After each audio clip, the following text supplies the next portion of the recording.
Combination padlocks are what students depend on to protect their lockers from thieves and pranksters. Combo locks are functional, yet fashionable. Like everything else marketed to teenagers these days, they come in a variety of trendy colors and designs.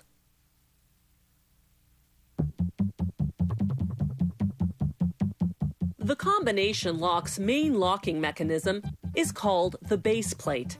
It's comprised of 7 components.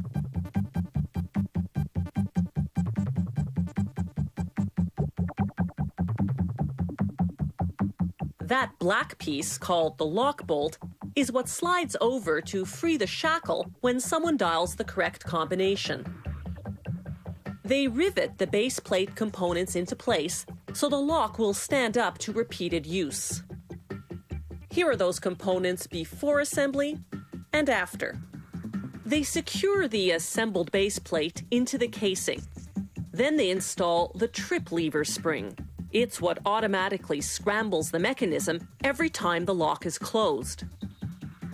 They fit the shackle through holes in the casing, positioning one end against the trip lever. They fasten the other side with a tiny steel bar called a yoke. The lock's combination function is made up of 3 stacked discs called tumblers. Here, the first 2 go in. Next, they grease the shackle so it'll slide in and out easily.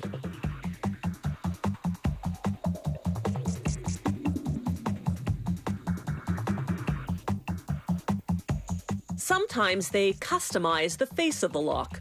Those number dials used to come in just boring standard-issue steel. Today, they can have colorful designs, even a school's logo. The printing machine uses a 4-color printing process, applying 1 color at a time.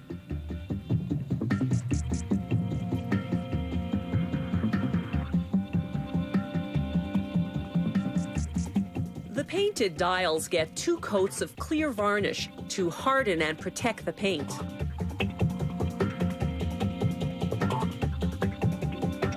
While that's happening, other workers assemble the dial components. First, they take the indicator button and attach it to the dial.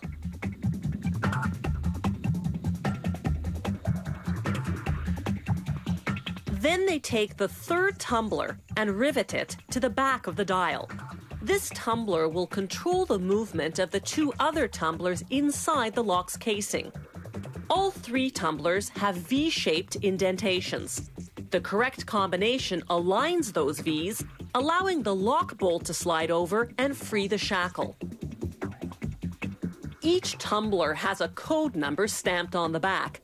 The number corresponds to the location of its indentation. They program each lock's 3 tumbler codes into a computer.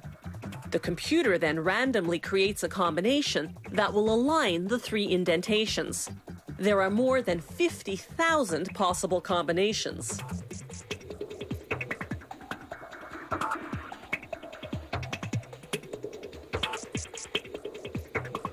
The system prints the combination on a sticker, along with a barcode.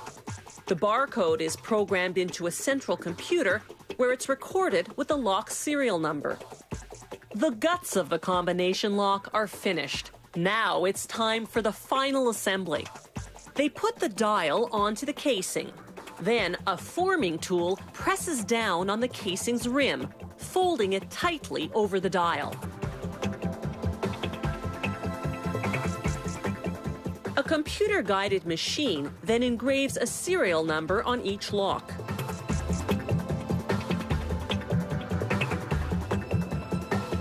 Some factories do random quality control checks, but this company verifies each and every combination lock by hand. That's quite the procedure, considering this plant produces more than 10,000 locks a day. You can bet somebody's got pretty sore fingers by quitting time.